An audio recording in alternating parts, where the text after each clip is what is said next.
अभिनंदन, मुलगी झाली. हो ग, आमच्या दोघांची खूप इच्छा होती. पण एक विचारू का ग, हिला लहानचं मोठं करायचं, शिकवायचं आणि लग्न लावायचं. खर्चाचं टेन्शन येत नाही का तुला? अजिबात नाही. मी माझ्या लेकीचं नाव लेक लाडकी योजनेत नोंदवलं आहे. अगं बाई, काय आहे ग ही योजना? अगं, मुलीचा जन्म झाला की 5,000, पहिलीत 6, 6वीत 7, 11वीत 8,000 आणि 18व्या वर्षी 75,000. एकूण 1,01,000 रुपये मिळतात या योजनेत. याशिवाय माझ्या लेकीच्या संगोपनाची पण काळजी घेणार आहे हे देवाभाऊचं सरकार. अरे वा, खूपच छान ग. म्हणजे आता मला पण मुलगी झाली तरी काहीच चिंता नाही. हो ग, प्रसूती होताच नोंदणी कर. पिवळं आणि केशरी रेशन कार्ड असेल तर या योजनांचा लाभ घेता येतो. आणि काय ग, मी ऐकलंय या सरकारनं मुलींचं शिक्षण पण मोफत केलंय. खरं आहे.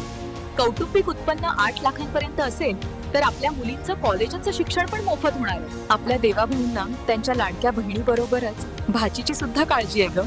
म्हणूनच आमचं मत देवाभाऊंच्या भाजपलाच.